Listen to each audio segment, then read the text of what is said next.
Judges 1. After the death of Joshua, the people of Israel inquired of the Lord, "Who shall go up first for us against the Canaanites to fight against them?" The Lord said, Judah shall go up. Behold, I have given the land into his hand. And Judah said to Simeon his brother, Come up with me into the territory allotted to me, that we may fight against the Canaanites. And I likewise will go with you into the territory allotted to you.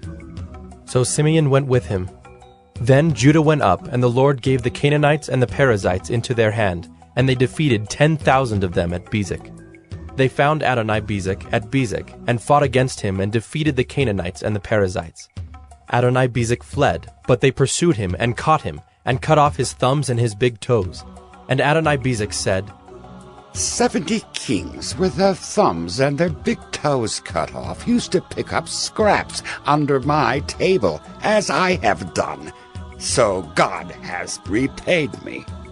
And they brought him to Jerusalem, and he died there. And the men of Judah fought against Jerusalem, and captured it, and struck it with the edge of the sword, and set the city on fire. And afterward the men of Judah went down to fight against the Canaanites who lived in the hill country, in the Negeb, and in the lowland.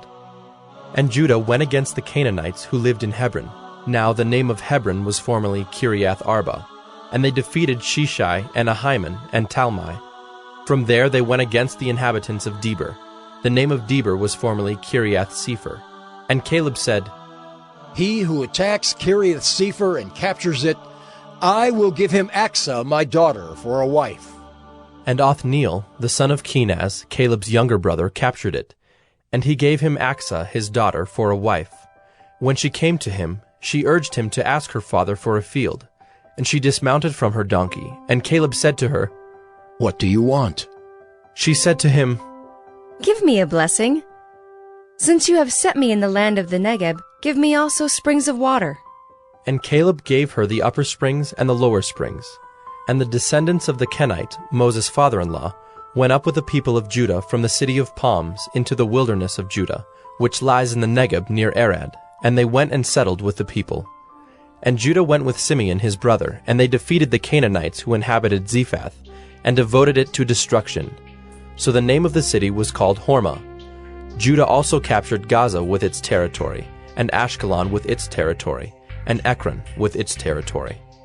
And the Lord was with Judah, and he took possession of the hill country, but he could not drive out the inhabitants of the plain, because they had chariots of iron.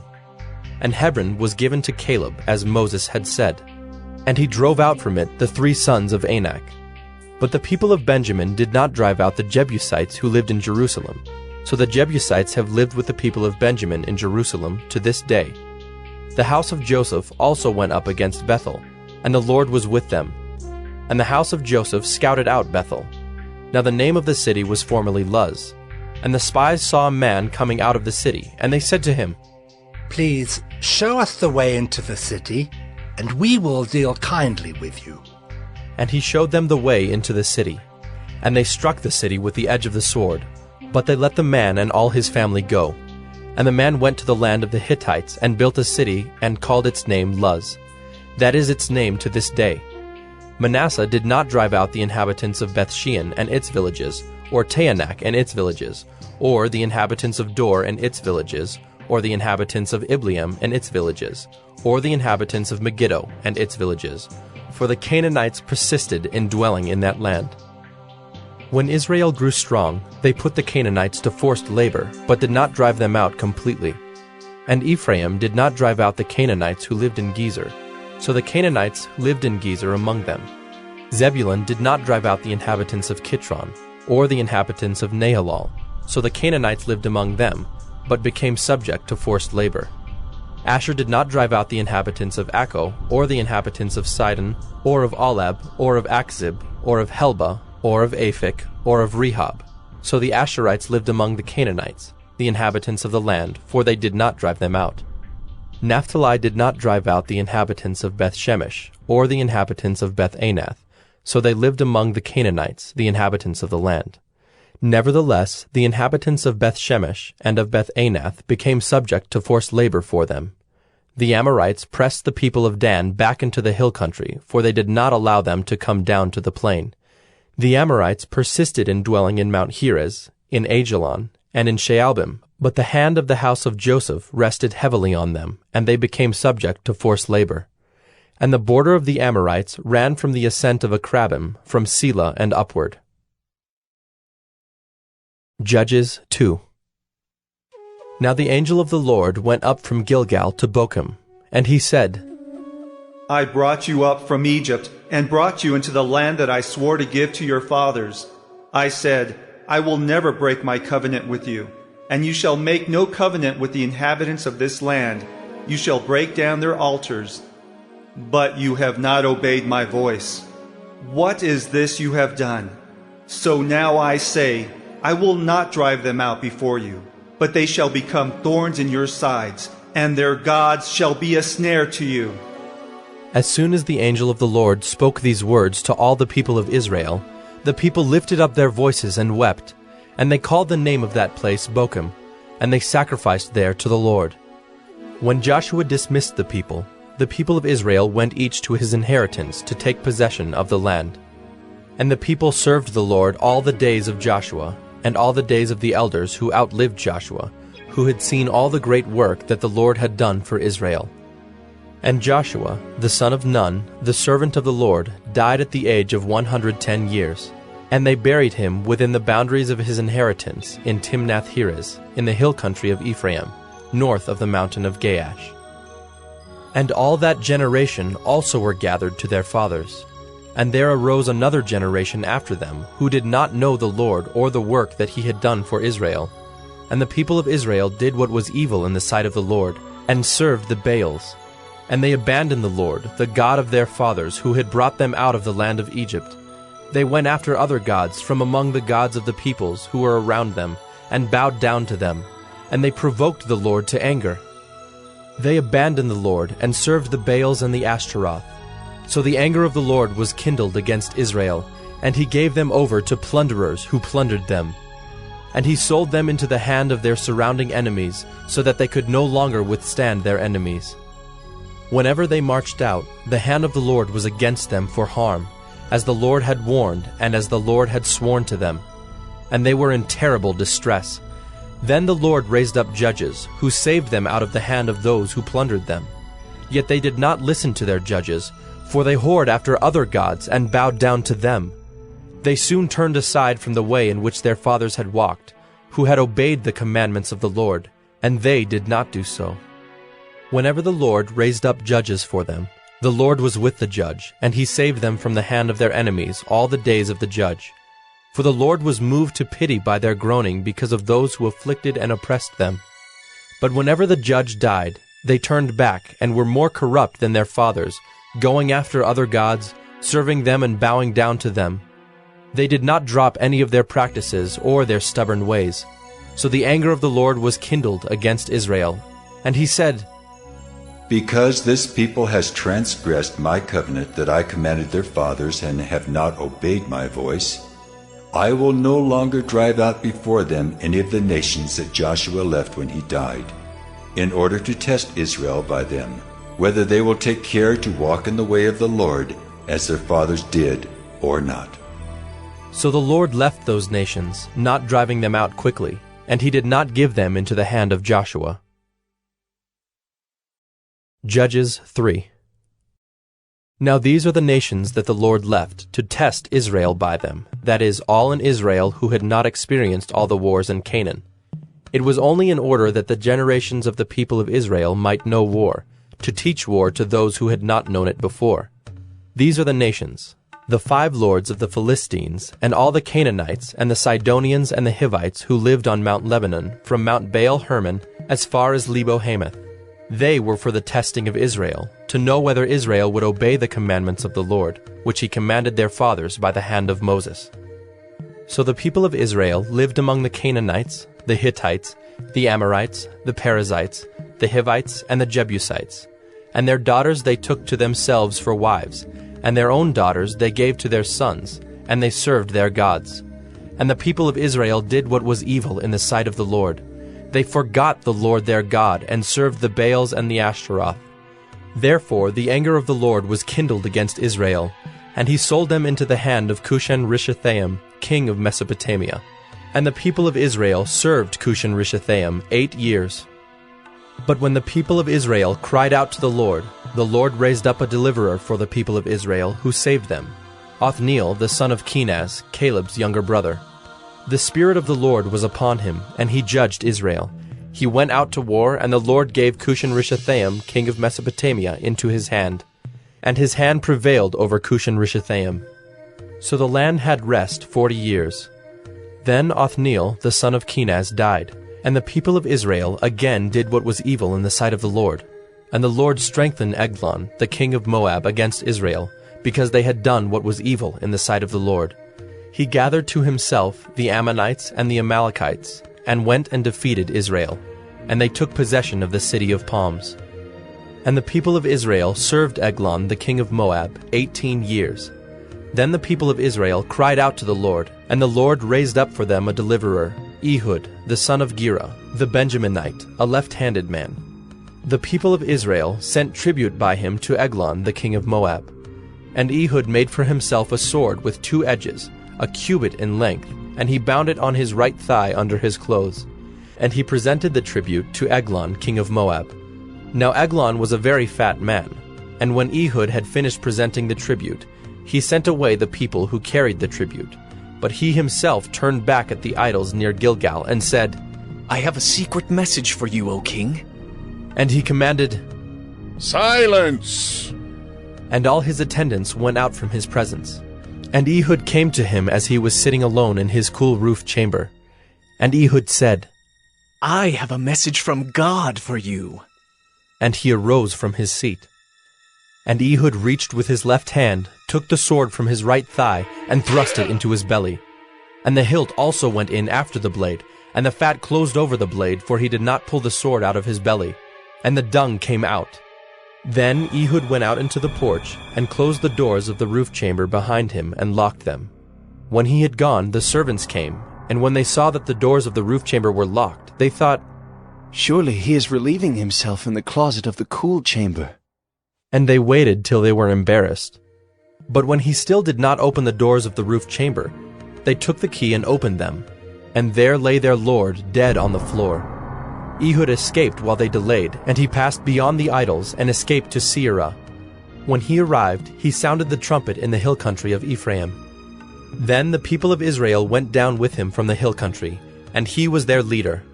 And he said to them, Follow after me, for the Lord has given your enemies the Moabites into your hand.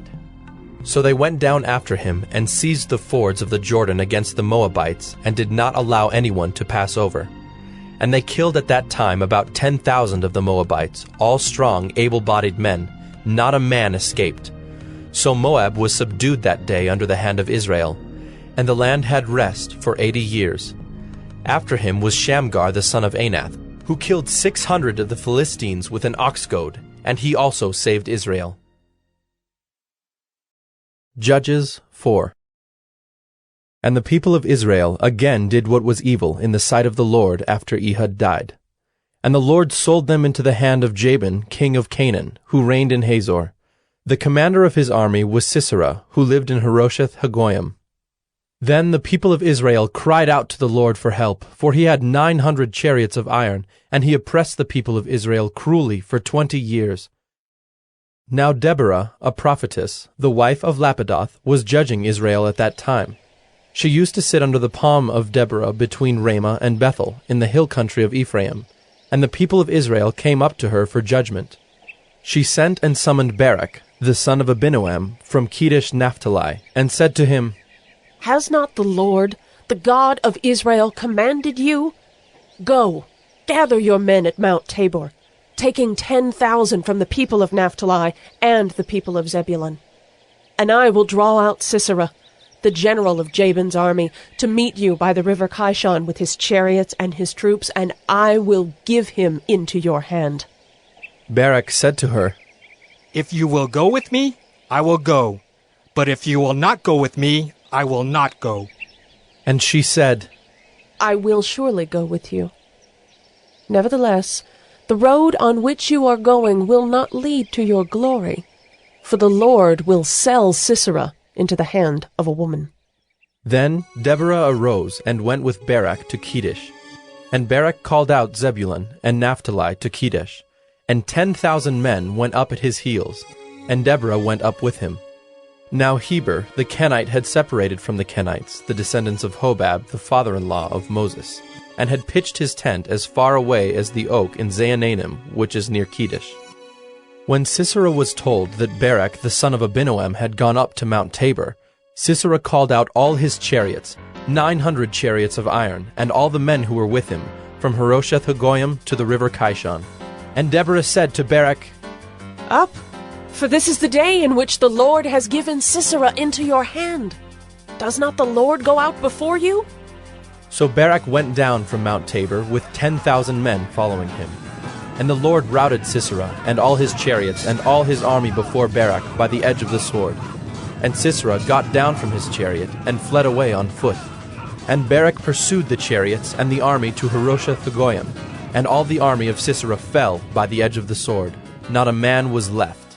But Sisera fled away on foot to the tent of Jael, the wife of Heber the Kenite, for there was peace between Jabin, the king of Hazor, and the house of Heber the Kenite. And Jael came out to meet Sisera, and said to him, Turn aside, my lord. Turn aside to me. Do not be afraid. So he turned aside to her into the tent, and she covered him with a rug. And he said to her, Please, give me a little water to drink, for I am thirsty. So she opened a skin of milk, and gave him a drink, and covered him. And he said to her, Stand at the opening of the tent, and if any man comes and asks you, Is anyone here? Say no. But Jael, the wife of Heber, took a tent peg, and took a hammer in her hand. Then she went softly to him, and drove the peg into his temple until it went down into the ground while he was lying fast asleep from weariness. So he died. And behold, as Barak was pursuing Sisera, Jael went out to meet him, and said to him, Come, and I will show you the man whom you are seeking. So he went into her tent, and there lay Sisera dead with a tent peg in his temple. So on that day God subdued Jabin, the king of Canaan, before the people of Israel. And the hand of the people of Israel pressed harder and harder against Jabin, the king of Canaan, until they destroyed Jabin, king of Canaan. Judges 5. Then sang Deborah and Barak, the son of Abinoam, on that day, That the leaders took the lead in Israel, that the people offered themselves willingly. Bless the Lord. Hear, O kings, give ear, O princes. To the Lord I will sing. I will make melody to the Lord, the God of Israel. Lord, when you went out from Seir, when you marched from the region of Edom, the earth trembled and the heavens dropped. Yes, the clouds dropped water. The mountains quaked before the Lord, even Sinai before the Lord, the God of Israel. In the days of Shamgar, son of Anath, in the days of Jael, the highways were abandoned and travelers kept to the byways. The villagers ceased in Israel. They ceased to be until I arose. I, Deborah, arose as a mother in Israel. When new gods were chosen, then war was in the gates. Was shield or spear to be seen among 40,000 in Israel? My heart goes out to the commanders of Israel, who offered themselves willingly among the people. Bless the Lord. Tell of it, you who ride on white donkeys, you who sit on rich carpets, and you who walk by the way, to the sound of musicians at the watering places. There they repeat the righteous triumphs of the Lord, the righteous triumphs of his villagers in Israel. Then down to the gates march the people of the Lord. Awake, awake, Deborah! Awake, awake! Break out in a song. Arise, Barak! Lead away your captives, O son of Abinoam! Then down marched the remnant of the noble. The people of the Lord marched down for me against the mighty. From Ephraim, their root, they marched down into the valley following you. Benjamin with your kinsmen. From Machir marched down the commanders. And from Zebulun those who bear the lieutenant's staff.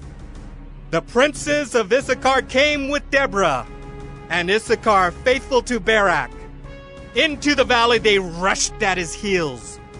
Among the clans of Reuben there were great searchings of heart. Why did you sit still among the sheepfolds, to hear the whistling for the flocks? Among the clans of Reuben there were great searchings of heart. Gilead stayed beyond the Jordan, and Dan, why did he stay with the ships? Asher sat still at the coast of the sea, staying by his landings. Zebulun is a people who risked their lives to the death. Naphtali, too, on the heights of the field. The kings came, they fought. Then fought the kings of Canaan at Taanach by the waters of Megiddo. They got no spoils of silver. From heaven the stars fought. From their courses they fought against Sisera. The torrent Kishon swept them away, the ancient torrent, the torrent Kishon. March on, my soul, with might. Then loud beat the horse's hoofs with the galloping of his steeds. Curse Meroz, says the angel of the Lord. Curse its inhabitants thoroughly, because they did not come to the help of the Lord against the mighty. Most blessed of women be Jael, the wife of Heber the Kenite, of tent-dwelling women most blessed. He asked water, and she gave him milk. She brought him curds in a noble's bowl. She sent her hand to the tent peg and her right hand to the workman's mallet. She struck Sisera. She crushed his head. She shattered and pierced his temple. Between her feet he sank. He fell. He lay still. Between her feet he sank. He fell. Where he sank, there he fell, dead. Out of the window she peered. The mother of Sisera wailed through the lattice. Why is his chariot so long in coming? Why tarry the hoofbeats of his chariots? Her wisest princesses answer. Indeed, she answers herself. Have they not found and divided the spoil? A womb or two for every man. Spoil of dyed materials for Sisera, spoil of dyed materials embroidered, 2 pieces of dyed work embroidered for the neck as spoil. So may all your enemies perish, O Lord, but your friends be like the sun as he rises in his might. And the land had rest for 40 years. Judges 6. The people of Israel did what was evil in the sight of the Lord, and the Lord gave them into the hand of Midian 7 years. And the hand of Midian overpowered Israel. And because of Midian, the people of Israel made for themselves the dens that are in the mountains, and the caves, and the strongholds. For whenever the Israelites planted crops, the Midianites and the Amalekites and the people of the east would come up against them.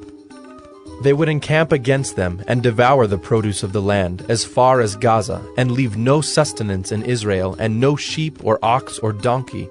For they would come up with their livestock and their tents. They would come like locusts in number. Both they and their camels could not be counted, so that they laid waste the land as they came in. And Israel was brought very low because of Midian, and the people of Israel cried out for help to the Lord. When the people of Israel cried out to the Lord on account of the Midianites, the Lord sent a prophet to the people of Israel. And he said to them, Thus says the Lord, the God of Israel, I led you up from Egypt, and brought you out of the house of bondage. And I delivered you from the hand of the Egyptians, and from the hand of all who oppressed you, and drove them out before you, and gave you their land. And I said to you, I am the Lord your God. You shall not fear the gods of the Amorites, in whose land you dwell.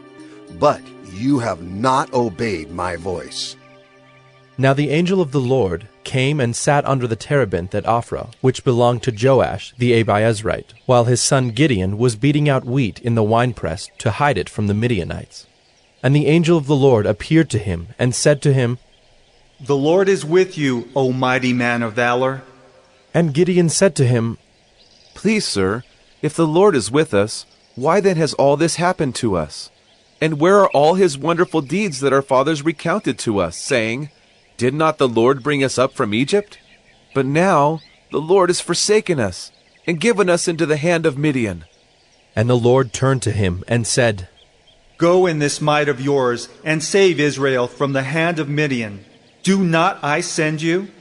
And he said to him, Please, Lord, how can I save Israel? Behold, my clan is the weakest in Manasseh, and I am the least in my father's house. And the Lord said to him, But I will be with you, and you shall strike the Midianites as one man.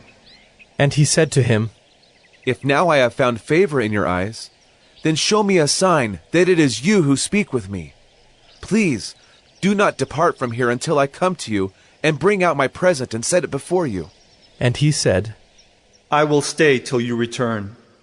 So Gideon went into his house, and prepared a young goat and unleavened cakes from an ephah of flour. The meat he put in a basket, and the broth he put in a pot, and brought them to him under the terebinth, and presented them. And the angel of God said to him, Take the meat and the unleavened cakes, and put them on this rock, and pour the broth over them. And he did so. Then the angel of the Lord reached out the tip of the staff that was in his hand, and touched the meat and the unleavened cakes. And fire sprang up from the rock, and consumed the meat and the unleavened cakes. And the angel of the Lord vanished from his sight. Then Gideon perceived that he was the angel of the Lord. And Gideon said, Alas, O Lord God, for now I have seen the angel of the Lord face to face. But the Lord said to him, Peace be to you. Do not fear, you shall not die. Then Gideon built an altar there to the Lord, and called it, The Lord is Peace. To this day it still stands at Ophrah, which belongs to the Abiezrites. That night the Lord said to him, Take your father's bull, and the second bull 7 years old, and pull down the altar of Baal that your father has, and cut down the Asherah that is beside it, and build an altar to the Lord your God on the top of the stronghold here, with stones laid in due order. Then take the second bull and offer it as a burnt offering with the wood of the Asherah that you shall cut down. So Gideon took 10 men of his servants, and did as the Lord had told him. But because he was too afraid of his family and the men of the town to do it by day, he did it by night. When the men of the town rose early in the morning, behold, the altar of Baal was broken down, and the Asherah beside it was cut down, and the second bull was offered on the altar that had been built. And they said to one another, Who has done this thing? And after they had searched and inquired, they said, Gideon, the son of Joash, has done this thing. Then the men of the town said to Joash, Bring out your son, that he may die, for he has broken down the altar of Baal and cut down the Asherah beside it. But Joash said to all who stood against him, Will you contend for Baal? Or will you save him? Whoever contends for him shall be put to death by morning. If he is a god, let him contend for himself, because his altar has been broken down. Therefore, on that day, Gideon was called Jerubbaal, that is to say, Let Baal contend against him, because he broke down his altar. Now all the Midianites and the Amalekites and the people of the east came together, and they crossed the Jordan and encamped in the valley of Jezreel. But the Spirit of the Lord clothed Gideon, and he sounded the trumpet, and the Abiezrites were called out to follow him. And he sent messengers throughout all Manasseh, and they too were called out to follow him. And he sent messengers to Asher, Zebulun, and Naphtali, and they went up to meet them. Then Gideon said to God, If you will save Israel by my hand, as you have said, behold, I am laying a fleece of wool on the threshing floor. If there is dew on the fleece alone, and it is dry on all the ground, then I shall know that you will save Israel by my hand, as you have said. And it was so. When he rose early next morning and squeezed the fleece, he wrung enough dew from the fleece to fill a bowl with water. Then Gideon said to God, Let not your anger burn against me. Let me speak just once more. Please, let me test just once more with the fleece. Please, let it be dry on the fleece only, and on all the ground let there be dew. And God did so that night, and it was dry on the fleece only, and on all the ground there was dew. Judges 7. Then Jerubbaal, that is Gideon, And all the people who were with him rose early and encamped beside the spring of Harod. And the camp of Midian was north of them, by the hill of Moreh in the valley. The Lord said to Gideon, The people with you are too many for me to give the Midianites into their hand, lest Israel boast over me, saying, My own hand has saved me. Now therefore proclaim in the ears of the people, saying, Whoever is fearful and trembling, let him return home, and hurry away from Mount Gilead. Then 22,000 of the people returned, and 10,000 remained. And the Lord said to Gideon, The people are still too many. Take them down to the water, and I will test them for you there. And anyone of whom I say to you, This one shall go with you, shall go with you. And anyone of whom I say to you, This one shall not go with you, shall not go. So he brought the people down to the water.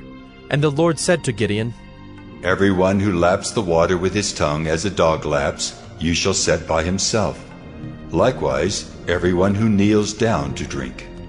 And the number of those who lapped, putting their hands to their mouths, was 300 men. But all the rest of the people knelt down to drink water. And the Lord said to Gideon, With the 300 men who lapped, I will save you, and give the Midianites into your hand, and let all the others go, every man to his home. So the people took provisions in their hands and their trumpets. And he sent all the rest of Israel, every man to his tent, but retained the 300 men. And the camp of Midian was below him in the valley. That same night the Lord said to him, Arise, go down against the camp, for I have given it into your hand. But if you are afraid to go down to the camp with Purah your servant, and you shall hear what they say. And afterward your hands shall be strengthened to go down against the camp. Then he went down with Purah his servant to the outposts of the armed men who were in the camp. And the Midianites and the Amalekites and all the people of the east lay along the valley like locusts in abundance, and their camels were without number as the sand that is on the seashore in abundance. When Gideon came, behold, a man was telling a dream to his comrade. And he said, Behold, I dreamed a dream, and behold, a cake of barley bread tumbled into the camp of Midian, and came to the tent and struck it so that it fell, and turned it upside down, so that the tent lay flat. And his comrade answered, This is no other than the sword of Gideon, the son of Joash, a man of Israel. God has given into his hand Midian and all the camp. As soon as Gideon heard the telling of the dream and its interpretation, he worshipped, and he returned to the camp of Israel and said, Arise, for the Lord has given the host of Midian into your hand. And he divided the 300 men into 3 companies, and put trumpets into the hands of all of them, and empty jars with torches inside the jars. And he said to them, Look at me, and do likewise. When I come to the outskirts of the camp, do as I do. When I blow the trumpet, I and all who are with me, then blow the trumpets also on every side of all the camp, and shout, For the Lord and for Gideon! So Gideon and the 100 men who were with him came to the outskirts of the camp at the beginning of the middle watch, when they had just set the watch. And they blew the trumpets and smashed the jars that were in their hands. Then the 3 companies blew the trumpets and broke the jars. They held in their left hands the torches, and in their right hands the trumpets to blow. And they cried out, A sword for the Lord and for Gideon! Every man stood in his place around the camp, and all the army ran. They cried out and fled. When they blew the 300 trumpets, the Lord set every man's sword against his comrade and against all the army. And the army fled as far as Bethshittah toward Zererah, as far as the border of Abel-Meholah by Tabbath. And the men of Israel were called out from Naphtali and from Asher and from all Manasseh, and they pursued after Midian. Gideon sent messengers throughout all the hill country of Ephraim, saying, Come down against the Midianites and capture the waters against them, as far as Beth-barah and also the Jordan. So all the men of Ephraim were called out, and they captured the waters as far as Beth-barah and also the Jordan. And they captured the 2 princes of Midian, Oreb and Zeeb. They killed Oreb at the rock of Oreb, and Zeeb they killed at the winepress of Zeeb. Then they pursued Midian, and they brought the heads of Oreb and Zeeb to Gideon across the Jordan. Judges 8. Then the men of Ephraim said to him, What is this that you have done to us, not to call us when you went to fight against Midian? And they accused him fiercely. And he said to them, What have I done now in comparison with you? Is not the gleaning of the grapes of Ephraim better than the grape harvest of Abiezer? God has given into your hands the princes of Midian, Oreb and Zeeb. What have I been able to do in comparison with you? Then their anger against him subsided when he said this. And Gideon came to the Jordan and crossed over, he and the 300 men who were with him, exhausted yet pursuing. So he said to the men of Succoth, Please give loaves of bread to the people who follow me, for they are exhausted, and I am pursuing after Zebah and Zalmunna, the kings of Midian. And the officials of Succoth said, Are the hands of Zebah and Zalmunna already in your hand, that we should give bread to your army? So Gideon said, Well then, when the Lord has given Zebah and Zalmunna into my hand, I will flail your flesh with the thorns of the wilderness and with briars. And from there he went up to Penuel, and spoke to them in the same way, and the men of Penuel answered him as the men of Succoth had answered. And he said to the men of Penuel, When I come again in peace, I will break down this tower. Now Zebah and Zalmunna were in Karkor with their army, about 15,000 men, all who were left of all the army of the people of the east, for there had fallen 120,000 men who drew the sword. And Gideon went up by the way of the tent dwellers, east of Nobah and Jogbehah, and attacked the army, for the army felt secure. And Zebah and Zalmunna fled, and he pursued them and captured the 2 kings of Midian, Zebah and Zalmunna. And he threw all the army into a panic. Then Gideon the son of Joash returned from the battle by the ascent of Heres, and he captured a young man of Succoth and questioned him. And he wrote down for him the officials and elders of Succoth, 77 men. And he came to the men of Succoth and said, Behold, Zebah and Zalmunna, about whom you taunted me, saying, Are the hands of Zebah and Zalmunna already in your hand, that we should give bread to your men who are exhausted? And he took the elders of the city, and he took thorns of the wilderness and briars, and with them taught the men of Succoth a lesson. And he broke down the tower of Penuel, and killed the men of the city. Then he said to Zebah and Zalmunna, Where are the men whom you killed at Tabor? They answered, As you are, so were they. Every one of them resembled the son of a king.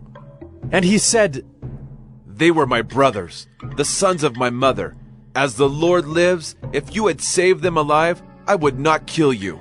So he said to Jether, his firstborn, Rise and kill them! But the young man did not draw his sword, for he was afraid because he was still a young man.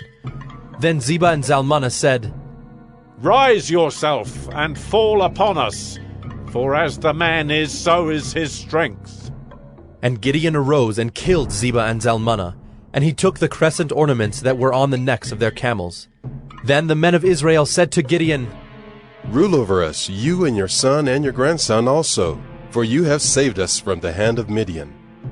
Gideon said to them, I will not rule over you, and my son will not rule over you. The Lord will rule over you. And Gideon said to them, Let me make a request of you. Every one of you give me the earrings from his spoil. For they had golden earrings, because they were Ishmaelites. And they answered, We will willingly give them. And they spread a cloak, and every man threw in it the earrings of his spoil. And the weight of the golden earrings that he requested was 1,700 shekels of gold, besides the crescent ornaments and the pendants and the purple garments worn by the kings of Midian, and besides the collars that were around the necks of their camels. And Gideon made an ephod of it and put it in his city, in Ophrah. And all Israel whored after it there, and it became a snare to Gideon and to his family. So Midian was subdued before the people of Israel, and they raised their heads no more. And the land had rest 40 years in the days of Gideon. Jerubbaal, the son of Joash, went and lived in his own house. Now Gideon had 70 sons, his own offspring, for he had many wives. And his concubine, who was in Shechem, also bore him a son, and he called his name Abimelech. And Gideon, the son of Joash, died in a good old age, and was buried in the tomb of Joash his father, at Ophrah of the Abiezrites. As soon as Gideon died, the people of Israel turned again, and whored after the Baals, and made Baal Berith their god. And the people of Israel did not remember the Lord their God, who had delivered them from the hand of all their enemies on every side, And they did not show steadfast love to the family of Jerubbaal, that is, Gideon, in return for all the good that he had done to Israel. Judges 9. Now Abimelech, the son of Jerubbaal, went to Shechem to his mother's relatives, and said to them and to the whole clan of his mother's family, Say in the ears of all the leaders of Shechem, which is better for you, that all 70 of the sons of Jerubbaal rule over you, or that one rule over you? Remember also that I am your bone and your flesh. And his mother's relatives spoke all these words on his behalf in the ears of all the leaders of Shechem, and their hearts inclined to follow Abimelech, for they said, He is our brother. And they gave him 70 pieces of silver out of the house of Baal-berith, with which Abimelech hired worthless and reckless fellows who followed him. And he went to his father's house at Ophrah, and killed his brothers, the sons of Jerubbaal, 70 men on one stone. But Jotham, the youngest son of Jerubbaal, was left, for he hid himself. And all the leaders of Shechem came together, and all Beth Millo, and they went and made Abimelech king by the oak of the pillar at Shechem. When it was told to Jotham, he went and stood on top of Mount Gerizim, and cried aloud, and said to them, Listen to me, you leaders of Shechem, that God may listen to you. The trees once went out to anoint a king over them, and they said to the olive tree, Reign over us. But the olive tree said to them, Shall I leave my abundance by which gods and men are honored, and go hold sway over the trees? And the trees said to the fig tree, You come and reign over us. But the fig tree said to them, Shall I leave my sweetness and my good fruit, and go hold sway over the trees? And the tree said to the vine, You come and reign over us. But the vine said to them, Shall I leave my wine that cheers God and men, and go hold sway over the trees? Then all the trees said to the bramble, You come and reign over us. And the bramble said to the trees, If in good faith you are anointing me king over you, then come and take refuge in my shade. But if not, let fire come out of the bramble and devour the cedars of Lebanon. Now, therefore, if you acted in good faith and integrity when you made Abimelech king, and if you have dealt well with Jerubbaal and his house, and have done to him as his deeds deserved, for my father fought for you and risked his life and delivered you from the hand of Midian, and you have risen up against my father's house this day and have killed his sons, 70 men on one stone, and have made Abimelech, the son of his female servant, king over the leaders of Shechem because he is your relative. If you then have acted in good faith and integrity with Jerubbaal and with his house this day, then rejoice in Abimelech, and let him also rejoice in you. But if not, let fire come out from Abimelech and devour the leaders of Shechem and Beth Millo. And let fire come out from the leaders of Shechem and from Beth Millo and devour Abimelech. And Jotham ran away and fled and went to Beer and lived there because of Abimelech his brother. Abimelech ruled over Israel 3 years. And God sent an evil spirit between Abimelech and the leaders of Shechem. And the leaders of Shechem dealt treacherously with Abimelech, that the violence done to the 70 sons of Jerubbaal might come, and their blood be laid on Abimelech their brother who killed them, and on the men of Shechem who strengthened his hands to kill his brothers. And the leaders of Shechem put men in ambush against him on the mountaintops, and they robbed all who passed by them along that way. And it was told to Abimelech. And Gaal, the son of Ebed, moved into Shechem with his relatives, and the leaders of Shechem put confidence in him. And they went out into the field and gathered the grapes from their vineyards, and trod them and held a festival. And they went into the house of their God, and ate and drank, and reviled Abimelech. And Gaal, the son of Ebed, said, Who is Abimelech? And who are we of Shechem that we should serve him? Is he not the son of Jerubbaal? And is not Zebah his officer? Serve the men of Hamor, the father of Shechem? But why should we serve him? Would that this people were under my hand. Then I would remove Abimelech. I would say to Abimelech, Increase your army and come out. When Zebah, the ruler of the city, heard the words of Gaal the son of Ebed, his anger was kindled, and he sent messengers to Abimelech secretly, saying, Behold, Gaal the son of Ebed and his relatives have come to Shechem, and they are stirring up the city against you. Now therefore go by night, you and the people who are with you, and set an ambush in the field. And then in the morning, as soon as the sun is up, rise early and rush upon the city. And when he and the people who are with him come out against you, you may do to them as your hand finds to do. So Abimelech and all the men who were with him rose up by night and set an ambush against Shechem in 4 companies. And Gaal, the son of Ebed, went out and stood in the entrance of the gate of the city. And Abimelech and the people who were with him rose from the ambush.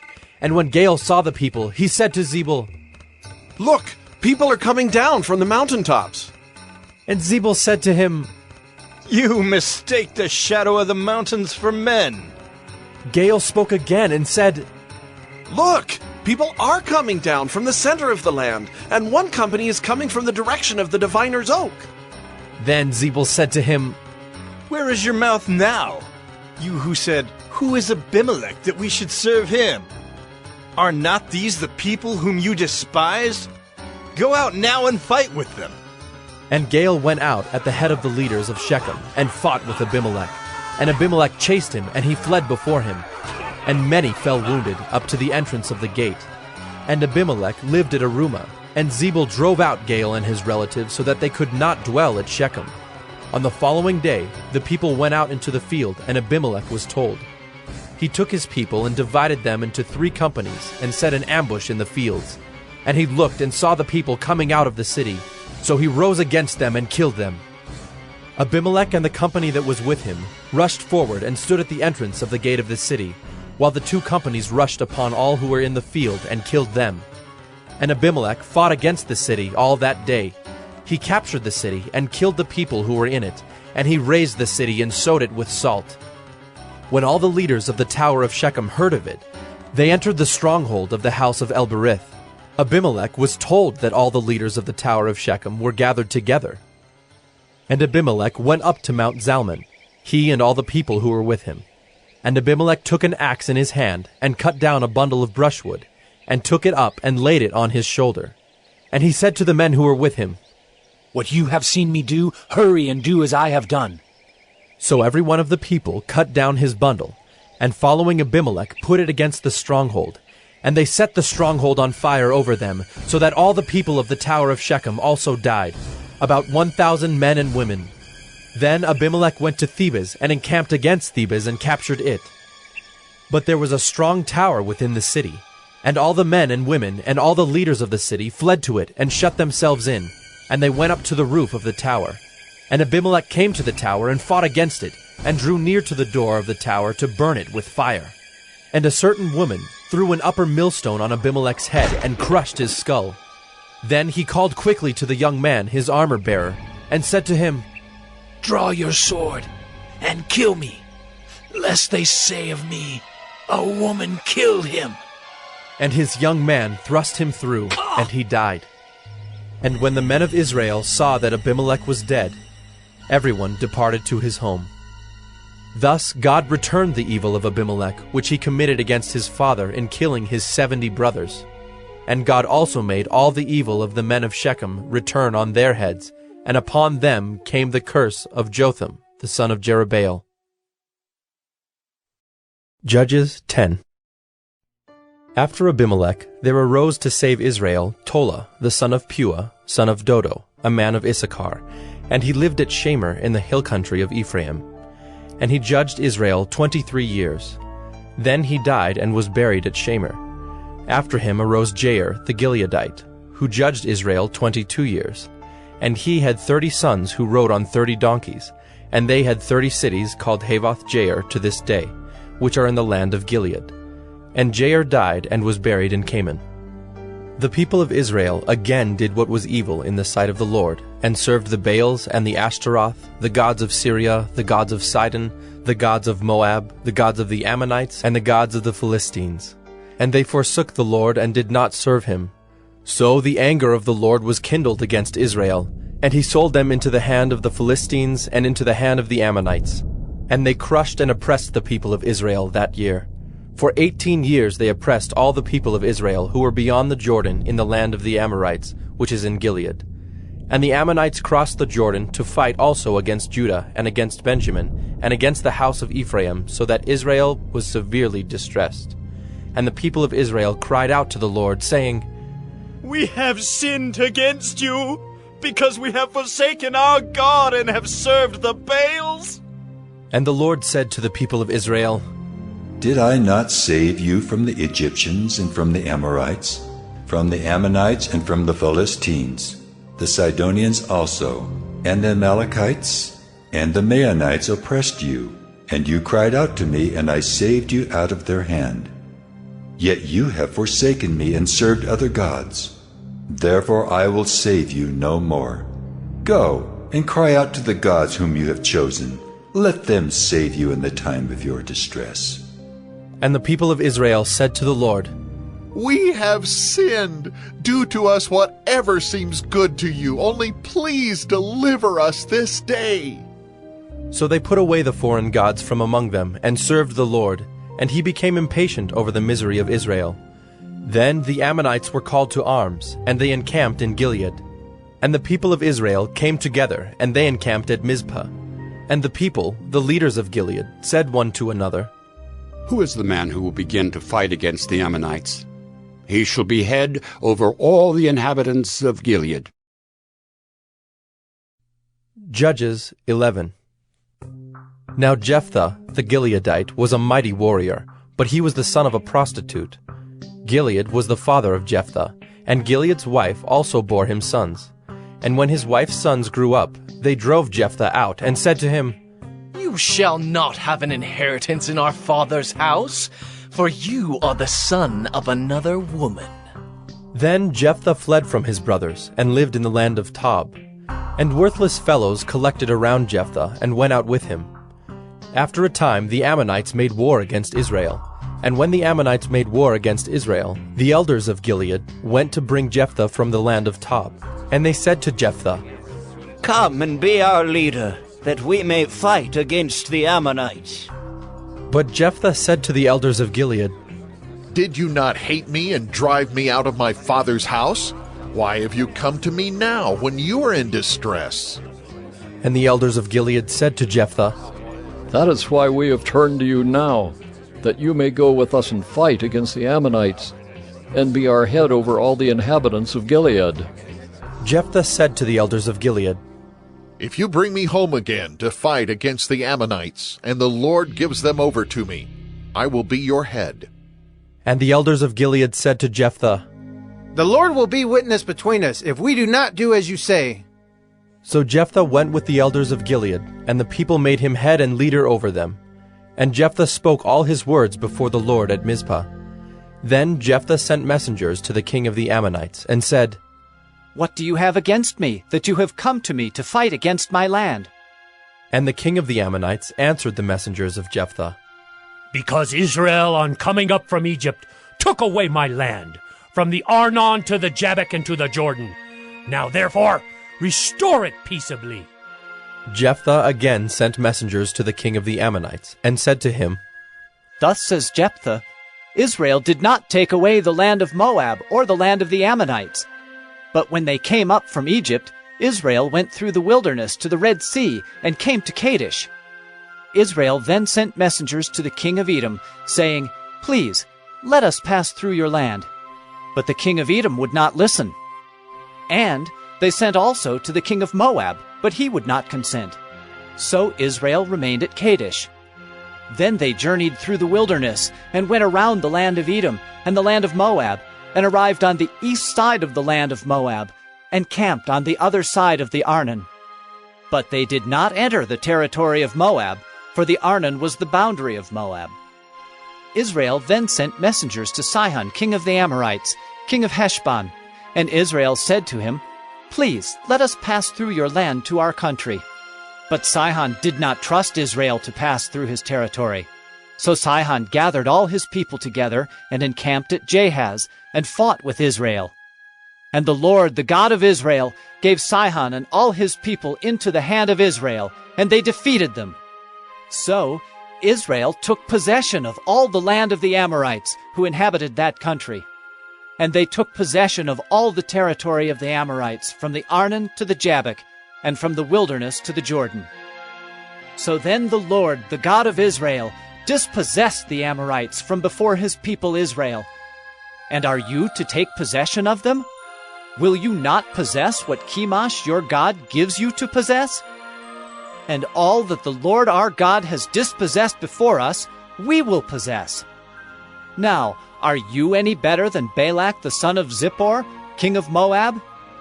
Did he ever contend against Israel, or did he ever go to war with them? While Israel lived in Heshbon and its villages, and in Aroer and its villages, and in all the cities that are on the banks of the Arnon, 300 years, why did you not deliver them within that time? I therefore have not sinned against you, and you do me wrong by making war on me. The Lord, the judge, decide this day between the people of Israel and the people of Ammon. But the king of the Ammonites did not listen to the words of Jephthah that he sent to him. Then the Spirit of the Lord was upon Jephthah, and he passed through Gilead and Manasseh, and passed on to Mizpah of Gilead. And from Mizpah of Gilead he passed on to the Ammonites. And Jephthah made a vow to the Lord, and said, If you will give the Ammonites into my hand, then whatever comes out from the doors of my house to meet me when I return in peace from the Ammonites shall be the Lord's, and I will offer it up for a burnt offering. So Jephthah crossed over to the Ammonites to fight against them, and the Lord gave them into his hand. And he struck them from Aroer to the neighborhood of Minnith, 20 cities, and as far as Abel-Keramim, with a great blow. So the Ammonites were subdued before the people of Israel. Then Jephthah came to his home at Mizpah. And behold, his daughter came out to meet him with tambourines and with dances. She was his only child. Besides her he had neither son nor daughter. And as soon as he saw her, he tore his clothes and said, Alas, my daughter, you have brought me very low, and you have become the cause of great trouble to me. For I have opened my mouth to the Lord, and I cannot take back my vow. And she said to him, My father, you have opened your mouth to the Lord. Do to me according to what has gone out of your mouth, now that the Lord has avenged you on your enemies, on the Ammonites. So she said to her father, Let this thing be done for me. Leave me alone 2 months, that I may go up and down on the mountains and weep for my virginity, I and my companions. So he said, Go. Then he sent her away for 2 months, and she departed, she and her companions, and wept for her virginity on the mountains. And at the end of 2 months she returned to her father, who did with her according to his vow that he had made. She had never known a man, and it became a custom in Israel that the daughters of Israel went year by year to lament the daughter of Jephthah the Gileadite 4 days in the year. Judges 12. The men of Ephraim were called to arms, and they crossed to Zaphon, and said to Jephthah, Why did you cross over to fight against the Ammonites, and did not call us to go with you? We will burn your house over you with fire. And Jephthah said to them, I and my people had a great dispute with the Ammonites, and when I called you, you did not save me from their hand. And when I saw that you would not save me, I took my life in my hand, and crossed over against the Ammonites, and the Lord gave them into my hand. Why then have you come up to me this day to fight against me? Then Jephthah gathered all the men of Gilead, and fought with Ephraim. And the men of Gilead struck Ephraim, because they said, You are fugitives of Ephraim, you Gileadites, in the midst of Ephraim and Manasseh. And the Gileadites captured the fords of the Jordan against the Ephraimites. And when any of the fugitives of Ephraim said, Let me go over, the men of Gilead said to him, Are you an Ephraimite? When he said, No, they said to him, Then say Shibboleth. And he said, Sibboleth, for he could not pronounce it right. Then they seized him and slaughtered him at the fords of the Jordan. At that time 42,000 of the Ephraimites fell. Jephthah judged Israel 6 years. Then Jephthah the Gileadite died and was buried in his city in Gilead. After him, Ibzan of Bethlehem judged Israel. He had 30 sons, and 30 daughters he gave in marriage outside his clan, and 30 daughters he brought in from outside for his sons. And he judged Israel 7 years. Then Ibzan died and was buried at Bethlehem. After him, Elon the Zebulunite judged Israel, and he judged Israel 10 years. Then Elon the Zebulunite died and was buried at Ajalon, in the land of Zebulun. After him, Abdon the son of Hillel the Pirathonite judged Israel.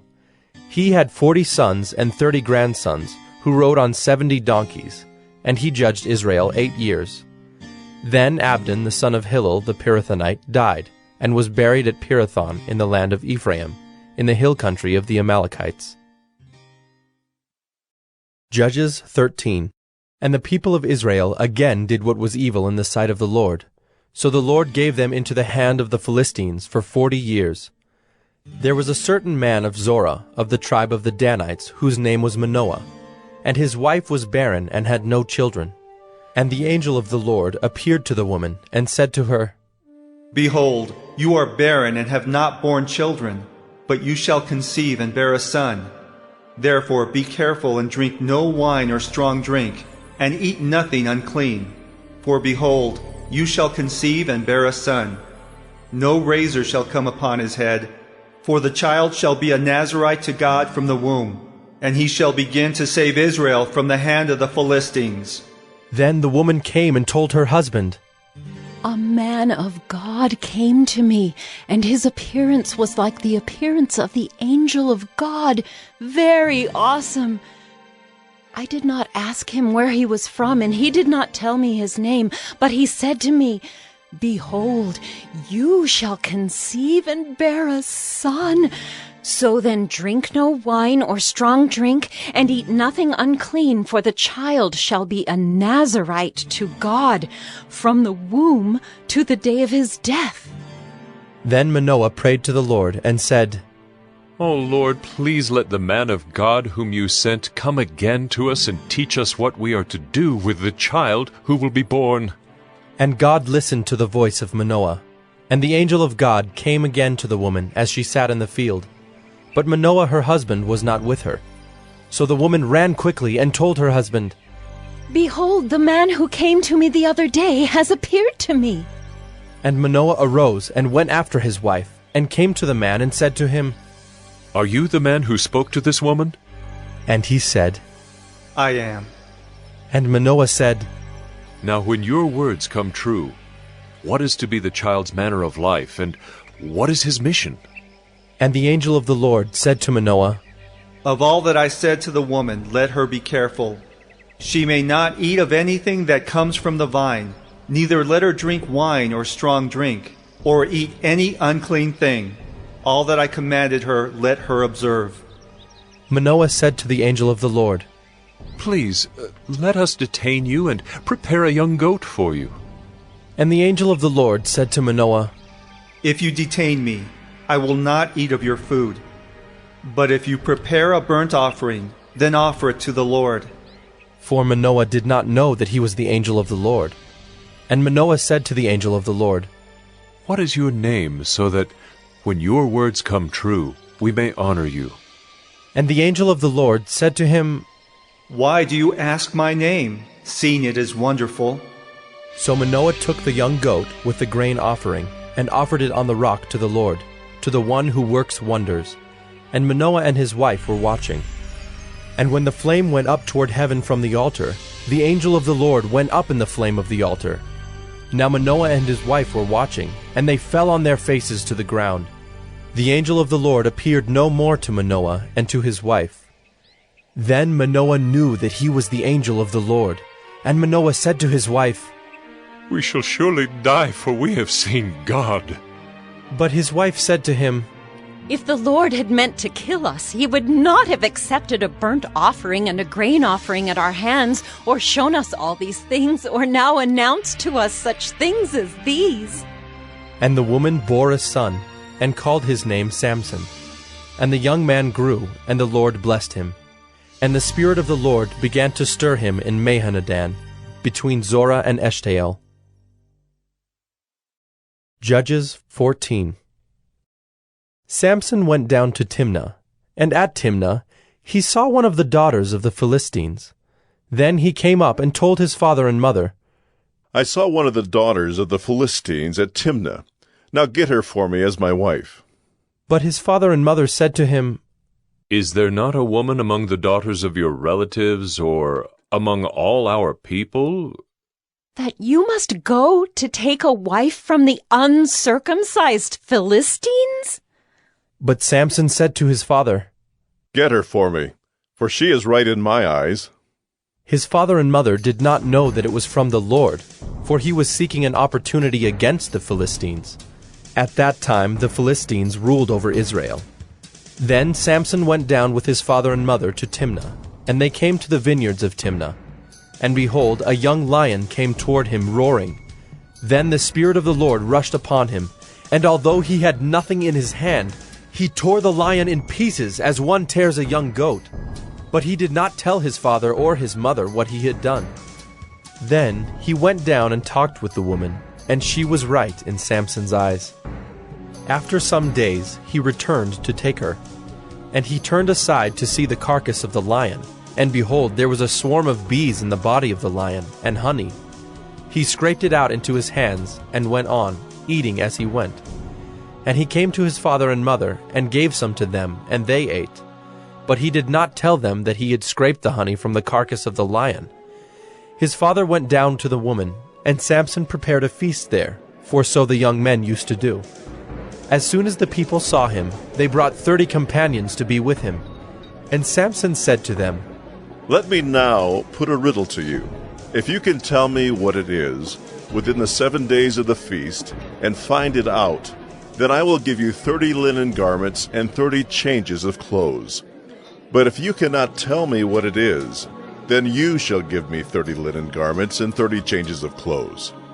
And they said to him, Put your riddle that we may hear it. And he said to them, Out of the eater came something to eat. Out of the strong came something sweet. And in 3 days they could not solve the riddle. On the 4th day they said to Samson's wife, Entice your husband to tell us what the riddle is, lest we burn you and your father's house with fire.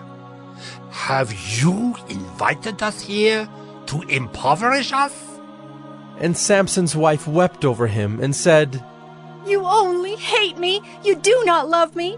You've put a riddle to my people, and you have not told me what it is. And he said to her, Behold, I have not told my father nor my mother, and shall I tell you? She wept before him the 7 days that their feast lasted. And on the 7th day he told her, because she pressed him hard. Then she told the riddle to her people. And the men of the city said to him on the 7th day, before the sun went down, What is sweeter than honey? What is stronger than a lion? And he said to them, If you had not plowed with my heifer, you would not have found out my riddle. And the Spirit of the Lord rushed upon him, and he went down to Ashkelon, and struck down 30 men of the town, and took their spoil, and gave the garments to those who had told the riddle. In hot anger he went back to his father's house, and Samson's wife was given to his companion, who had been his best man. Judges 15. After some days, at the time of wheat harvest, Samson went to visit his wife with a young goat, and he said, I will go into my wife in the chamber. But her father would not allow him to go in. And her father said, I really thought that you utterly hated her, so I gave her to your companion. Is not her younger sister more beautiful than she? Please, take her instead. And Samson said to them, This time I shall be innocent in regard to the Philistines, when I do them harm. So Samson went and caught 300 foxes, and took torches. And he turned them tail to tail, and put a torch between each pair of tails. And when he had set fire to the torches, he let the foxes go into the standing grain of the Philistines, and set fire to the stacked grain and the standing grain, as well as the olive orchards. Then the Philistines said, "Who has done this?" And they said, "Samson, the son-in-law of the Timnite, because he has taken his wife and given her to his companion." And the Philistines came up and burned her and her father with fire. And Samson said to them, "If this is what you do, I swear I will be avenged on you, and after that I will quit." And he struck them hip and thigh with a great blow. And he went down and stayed in the cleft of the rock of Etam. Then the Philistines came up and encamped in Judah, and made a raid on Lehi. And the men of Judah said, "Why have you come up against us?" They said, "We have come up to bind Samson, to do to him as he did to us." Then 3,000 men of Judah went down to the cleft of the rock of Etam, and said to Samson, "Do you not know that the Philistines are rulers over us? What then is this that you have done to us?" And he said to them, "As they did to me, so have I done to them." And they said to him, "We have come down to bind you, that we may give you into the hands of the Philistines." And Samson said to them, "Swear to me that you will not attack me yourselves." They said to him, "No, we will only bind you and give you into their hands. We will surely not kill you." So they bound him with 2 new ropes, and brought him up from the rock. When he came to Lehi, the Philistines came shouting to meet him. Then the Spirit of the Lord rushed upon him, and the ropes that were on his arms became as flax that has caught fire, and his bonds melted off his hands. And he found a fresh jawbone of a donkey, and put out his hand and took it, and with it he struck 1,000 men. And Samson said, "With a jawbone of a donkey, heaps upon heaps, with a jawbone of a donkey have I struck down 1,000 men." As soon as he had finished speaking, he threw away the jawbone out of his hand, and that place was called Ramoth Lehi. And he was very thirsty, and he called upon the Lord and said, "You have granted this great salvation by the hand of your servant, and shall I now die of thirst and fall into the hands of the uncircumcised?" And God split open the hollow place that is at Lehi, and water came out from it. And when he drank, his spirit returned, and he revived. Therefore the name of it was called En-Hakkore. It is at Lehi to this day. And he judged Israel in the days of the Philistines 20 years. Judges 16. Samson went to Gaza, and there he saw a prostitute, and he went into her. The Gazites were told, "Samson has come here." And they surrounded the place, and set an ambush for him all night at the gate of the city. They kept quiet all night, saying, "Let us wait till the light of the morning, then we will kill him." But Samson lay till midnight. And at midnight he arose and took hold of the doors of the gate of the city, and the 2 posts, and pulled them up, bar and all, and put them on his shoulders, and carried them to the top of the hill that is in front of Hebron. After this he loved a woman in the valley of Sorek, whose name was Delilah. And the lords of the Philistines came up to her, and said to her, "Seduce him, and see where his great strength lies, and by what means we may overpower him, that we may bind him to humble him. And we will each give you 1,100 pieces of silver." So Delilah said to Samson, "Please, tell me where your great strength lies, and how you might be bound that one could subdue you." Samson said to her, "If they bind me with 7 fresh bowstrings that have not been dried, then I shall become weak and be like any other man." Then the lords of the Philistines brought up to her 7 fresh bowstrings that had not been dried, and she bound him with them. Now she had men lying in ambush in an inner chamber, and she said to him, "The Philistines are upon you, Samson." But he snapped the bowstrings as a thread of flax snaps when it touches the fire. So the secret of his strength was not known. Then Delilah said to Samson, Behold, you have mocked me and told me lies. Please, tell me how you might be bound. And he said to her, If they bind me with new ropes that have not been used, then I shall become weak and be like any other man. So Delilah took new ropes and bound him with them, and said to him, The Philistines are upon you, Samson! And the men lying in ambush were in an inner chamber. But he snapped the ropes off his arms like a thread. Then Delilah said to Samson, Until now you have mocked me and told me lies. Tell me how you might be bound. And he said to her, If you weave the 7 locks of my head with the web, and fasten it tight with the pin, then I shall become weak and be like any other man.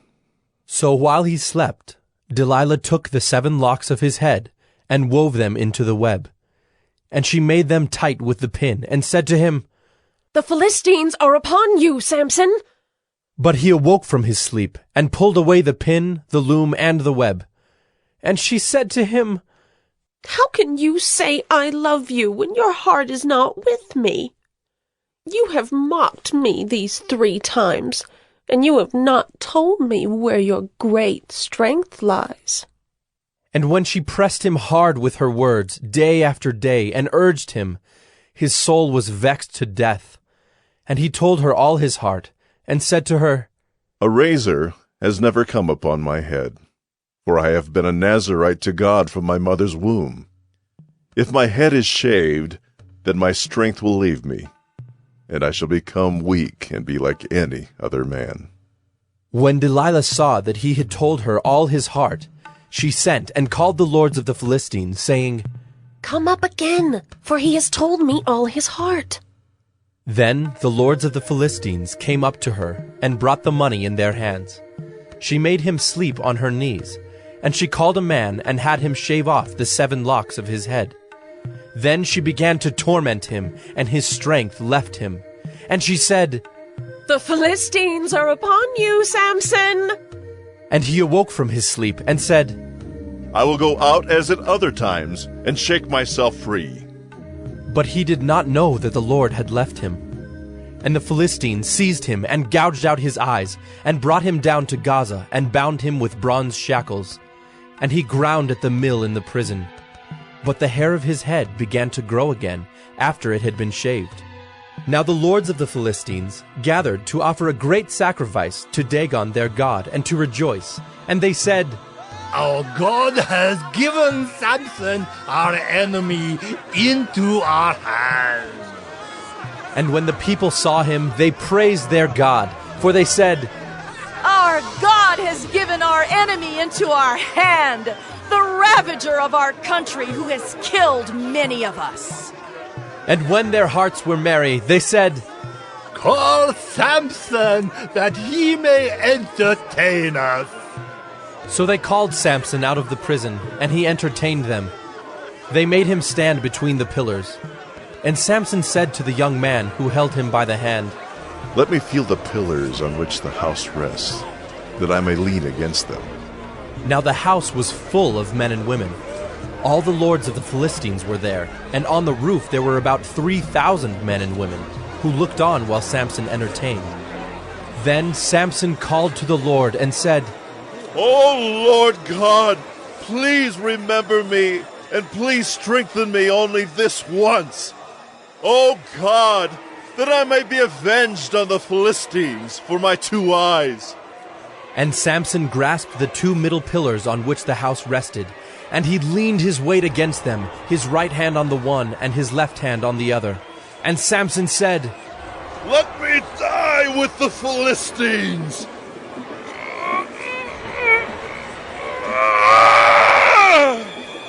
Then he bowed with all his strength, and the house fell upon the lords and upon all the people who were in it. So the dead whom he killed at his death were more than those whom he had killed during his life. Then his brothers and all his family came down and took him, and brought him up and buried him between Zorah and Eshtaol, in the tomb of Manoah his father. He had judged Israel 20 years. Judges 17. There was a man of the hill country of Ephraim, whose name was Micah. And he said to his mother, The 1,100 pieces of silver that were taken from you, about which you uttered a curse, and also spoke it in my ears, behold, the silver is with me. I took it. And his mother said, Blessed be my son by the Lord.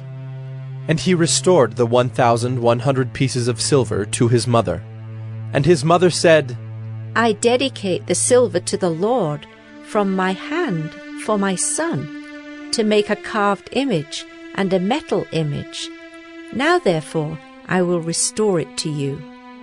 So when he restored the money to his mother took 200 pieces of silver, and gave it to the silversmith, who made it into a carved image and a metal image. And it was in the house of Micah. And the man Micah had a shrine, and he made an ephod and household gods, and ordained one of his sons, who became his priest. In those days there was no king in Israel. Everyone did what was right in his own eyes. Now there was a young man of Bethlehem in Judah, of the family of Judah, who was a Levite, and he sojourned there. And the man departed from the town of Bethlehem in Judah to sojourn where he could find a place. And as he journeyed, he came to the hill country of Ephraim, to the house of Micah. And Micah said to him, Where do you come from? And he said to him, I am a Levite of Bethlehem in Judah, and I'm going to sojourn where I may find a place. And Micah said to him, Stay with me, and be to me a father and a priest, and I will give you 10 pieces of silver a year, and a suit of clothes, and your living. And the Levite went in. And the Levite was content to dwell with the man, and the young man became to him like one of his sons. And Micah ordained the Levite, and the young man became his priest, and was in the house of Micah. Then Micah said, Now I know that the Lord will prosper me, because I have a Levite as priest. Judges 18. In those days there was no king in Israel, and in those days the tribe of the people of Dan was seeking for itself an inheritance to dwell in, for until then no inheritance among the tribes of Israel had fallen to them. So the people of Dan sent 5 able men from the whole number of their tribe, from Zorah and from Eshtaol, to spy out the land and to explore it. And they said to them, Go and explore the land. And they came to the hill country of Ephraim, to the house of Micah, and lodged there. When they were by the house of Micah, they recognized the voice of the young Levite. And they turned aside and said to him, Who brought you here? What are you doing in this place? What is your business here? And he said to them, This is how Micah dealt with me. He has hired me, and I have become his priest. And they said to him, Inquire of God, please, that we may know whether the journey on which we are setting out will succeed. And the priest said to them, Go in peace. The journey on which you go is under the eye of the Lord. Then the 5 men departed and came to Laish, and saw the people who were there, how they lived in security, after the manner of the Sidonians, quiet and unsuspecting, lacking nothing that is in the earth, and possessing wealth, and how they were far from the Sidonians, and had no dealings with anyone. And when they came to their brothers at Zorah and Eshtaol, their brothers said to them, What do you report? They said, Arise, and let us go up against them, for we have seen the land, and behold, it is very good. And will you do nothing? Do not be slow to go to enter in and possess the land. As soon as you go, you will come to an unsuspecting people. The land is spacious, for God has given it into your hands, a place where there is no lack of anything that is in the earth. So 600 men of the tribe of Dan, armed with weapons of war, set out from Zorah and Eshtaol, and went up and encamped at Kiriath-Jearim in Judah. On this account that place is called Mahanadan to this day.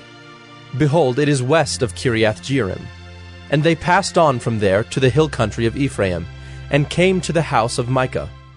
Then the 5 men who had gone to scout out the country of Laish said to their brothers, Do you know that in these houses there are an ephod, Household gods, a carved image and a metal image? Now therefore consider what you will do.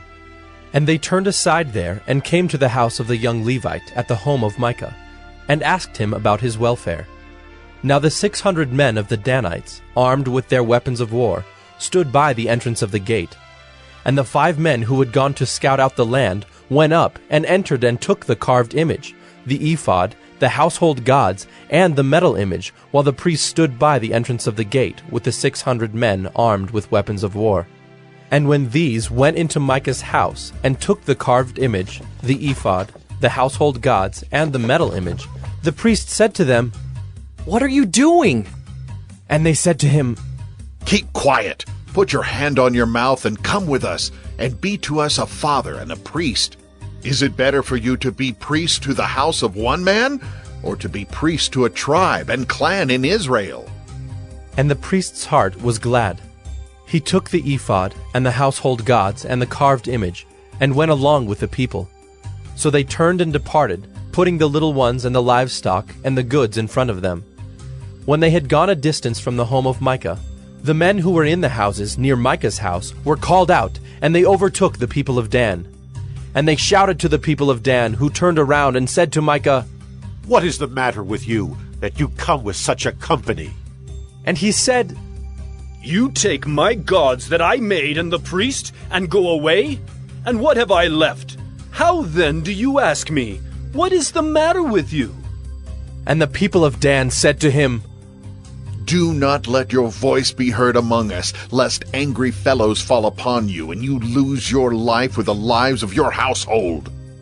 Then the people of Dan went their way, and when Micah saw that they were too strong for him, he turned and went back to his home. But the people of Dan took what Micah had made, and the priest who belonged to him, and they came to Laish, to a people quiet and unsuspecting, and struck them with the edge of the sword, and burned the city with fire. And there was no deliverer, because it was far from Sidon, and they had no dealings with anyone. It was in the valley that belongs to Beth Rehob. Then they rebuilt the city, and lived in it. And they named the city Dan, after the name of Dan their ancestor, who was born to Israel. But the name of the city was Laish at the first. And the people of Dan set up the carved image for themselves. And Jonathan, the son of Gershom, son of Moses, and his sons, were priests to the tribe of the Danites until the day of the captivity of the land. So they set up Micah's carved image that he made, as long as the house of God was at Shiloh. Judges 19.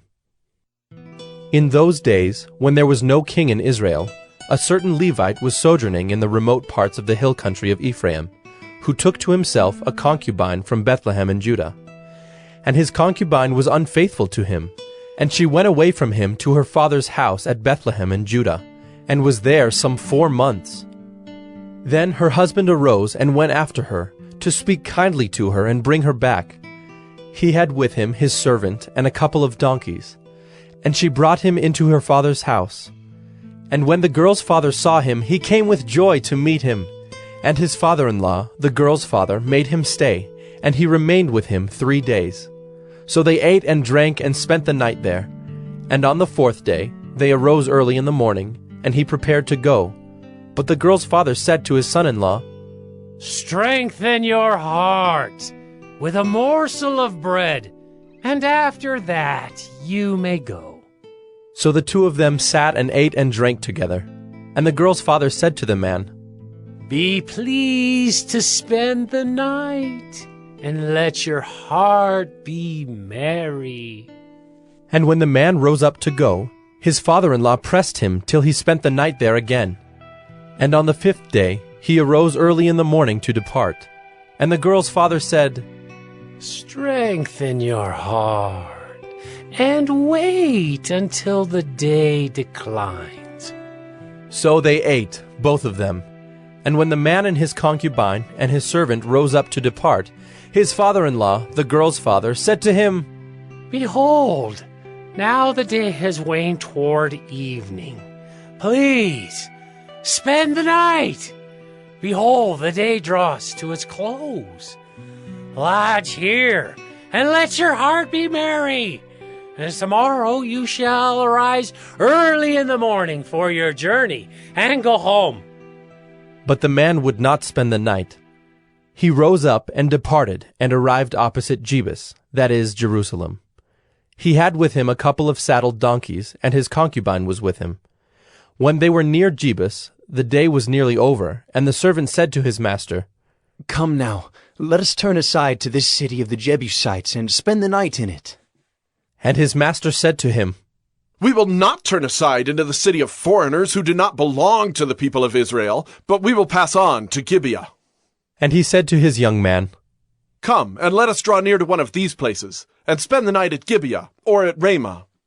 So they passed on, and went their way. And the sun went down on them near Gibeah, which belongs to Benjamin. And they turned aside there to go in, and spend the night at Gibeah. And he went in, and sat down in the open square of the city, for no one took them into his house to spend the night. And behold, an old man was coming from his work in the field at evening. The man was from the hill country of Ephraim, and he was sojourning in Gibeah. The men of the place were Benjaminites. And he lifted up his eyes, and saw the traveler in the open square of the city. And the old man said, "Where are you going, and where do you come from?" And he said to him, "We are passing from Bethlehem in Judah to the remote parts of the hill country of Ephraim, from which I come. I went to Bethlehem in Judah, and I am going to the house of the Lord, but no one has taken me into his house. We have straw and feed for our donkeys, with bread and wine for me and your female servant and the young man with your servants. There is no lack of anything." And the old man said, "Peace be to you. I will care for all your wants, only do not spend the night in the square." So he brought him into his house, and gave the donkeys feed. And they washed their feet, and ate and drank. As they were making their hearts merry, behold, the men of the city, worthless fellows, surrounded the house, beating on the door. And they said to the old man, the master of the house, "Bring out the man who came into your house, that we may know him." And the man, the master of the house, went out to them, and said to them, "No, my brothers, do not act so wickedly. Since this man has come into my house, do not do this vile thing. Behold, here are my virgin daughter and his concubine. Let me bring them out now. Violate them and do with them what seems good to you, but against this man do not do this outrageous thing." But the men would not listen to him. So the man seized his concubine, and made her go out to them. And they knew her, and abused her all night until the morning. And as the dawn began to break, they let her go. And as morning appeared, the woman came and fell down at the door of the man's house where her master was, until it was light. And her master rose up in the morning, and when he opened the doors of the house, and went out to go on his way, behold, there was his concubine lying at the door of the house, with her hands on the threshold. He said to her, "Get up, let us be going." But there was no answer. Then he put her on the donkey, and the man rose up and went away to his home. And when he entered his house, he took a knife, and taking hold of his concubine, he divided her limb by limb into 12 pieces, and sent her throughout all the territory of Israel. And all who saw it said, "Such a thing has never happened or been seen from the day that the people of Israel came up out of the land of Egypt until this day. Consider it, take counsel, and speak." Judges 20. Then all the people of Israel came out from Dan to Beersheba, including the land of Gilead, and the congregation assembled as one man to the Lord at Mizpah. And the chiefs of all the people, of all the tribes of Israel, presented themselves in the assembly of the people of God, 400,000 men on foot that drew the sword. Now the people of Benjamin heard that the people of Israel had gone up to Mizpah.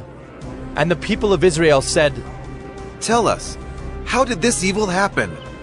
And the Levite, the husband of the woman who was murdered, answered and said, "I came to Gibeah that belongs to Benjamin, I and my concubine, to spend the night. And the leaders of Gibeah rose against me, and surrounded the house against me by night. They meant to kill me, and they violated my concubine, and she is dead.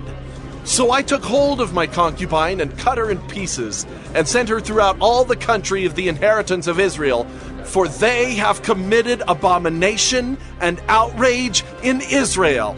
Behold, you people of Israel, all of you, Give your advice and counsel here. And all the people arose as one man, saying, None of us will go to his tent, and none of us will return to his house. But now, this is what we will do to Gibeah.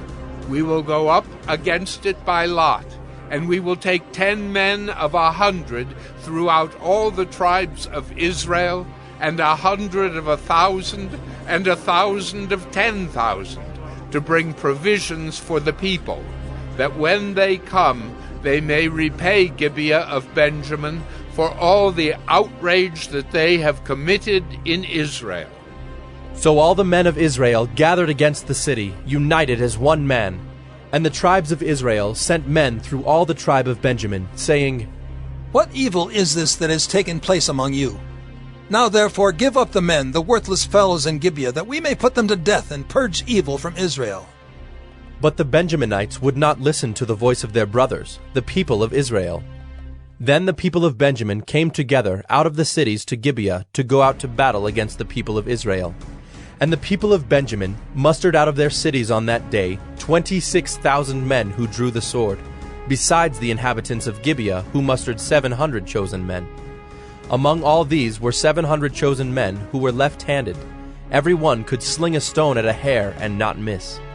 And the men of Israel, apart from Benjamin, mustered 400,000 men who drew the sword. All these were men of war. The people of Israel arose and went up to Bethel and inquired of God, Who shall go up first for us to fight against the people of Benjamin? And the Lord said, Judah shall go up first. Then the people of Israel rose in the morning and encamped against Gibeah. And the men of Israel went out to fight against Benjamin, and the men of Israel drew up the battle line against them at Gibeah. The people of Benjamin came out of Gibeah and destroyed on that day 22,000 men of the Israelites. But the people, the men of Israel, took courage, and again formed the battle line in the same place where they had formed it on the first day. And the people of Israel went up and wept before the Lord until the evening. And they inquired of the Lord, Shall we again draw near to fight against our brothers, the people of Benjamin? And the Lord said, Go up against them. So the people of Israel came near against the people of Benjamin the second day. And Benjamin went against them out of Gibeah the second day, and destroyed 18,000 men of the people of Israel. All these were men who drew the sword. Then all the people of Israel, the whole army, went up and came to Bethel and wept. They sat there before the Lord and fasted that day until evening, and offered burnt offerings and peace offerings before the Lord. And the people of Israel inquired of the Lord, for the ark of the covenant of God was there in those days. And Phinehas, the son of Eleazar, son of Aaron, ministered before it in those days, saying, Shall we go out once more to battle against our brothers, the people of Benjamin, or shall we cease? And the Lord said, Go up, for tomorrow I will give them into your hand. So Israel sent men in ambush around Gibeah. And the people of Israel went up against the people of Benjamin on the third day, and set themselves in array against Gibeah, as at other times. And the people of Benjamin went out against the people, and were drawn away from the city. And as at other times, they began to strike and kill some of the people in the highways, one of which goes up to Bethel, and the other to Gibeah.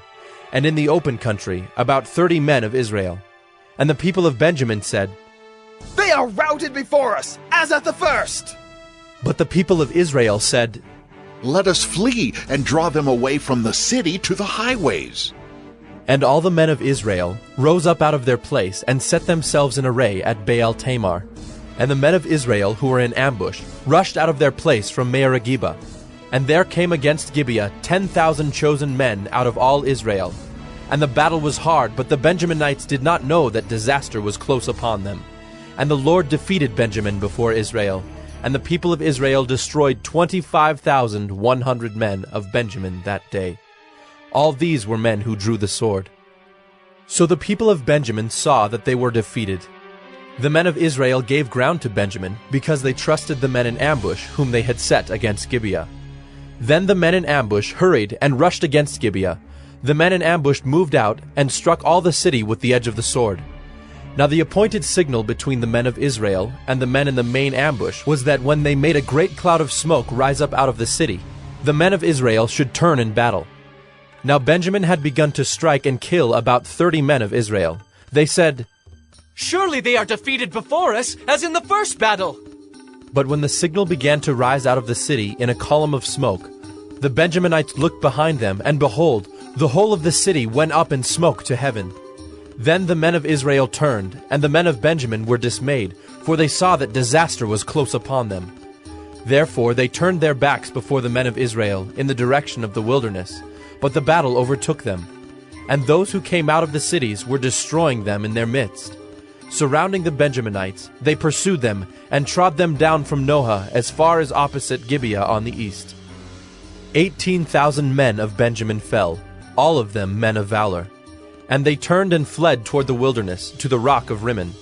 5,000 men of them were cut down in the highways, and they were pursued hard to Gidom, and 2,000 men of them were struck down. So all who fell that day of Benjamin were 25,000 men who drew the sword, all of them men of valor. But 600 men turned and fled toward the wilderness to the rock of Rimmon, and remained at the rock of Rimmon 4 months. And the men of Israel turned back against the people of Benjamin, and struck them with the edge of the sword, the city, men and beasts, and all that they found. And all the towns that they found they set on fire. Judges 21. Now the men of Israel had sworn at Mizpah, "No one of us shall give his daughter in marriage to Benjamin." And the people came to Bethel, and sat there till evening before God. And they lifted up their voices and wept bitterly. And they said, "O Lord, the God of Israel, why has this happened in Israel, that today there should be one tribe lacking in Israel?" And the next day the people rose early and built there an altar, and offered burnt offerings and peace offerings. And the people of Israel said, "Which of all the tribes of Israel did not come up in the assembly to the Lord?" For they had taken a great oath concerning him who did not come up to the Lord to Mizpah, saying, "He shall surely be put to death." And the people of Israel had compassion for Benjamin their brother, and said, "One tribe is cut off from Israel this day. What shall we do for wives for those who are left, since we have sworn by the Lord that we will not give them any of our daughters for wives?" And they said, "What one is there of the tribes of Israel that did not come up to the Lord to Mizpah?" And behold, no one had come to the camp from Jabesh-Gilead to the assembly. For when the people were mustered, behold, not one of the inhabitants of Jabesh-Gilead was there.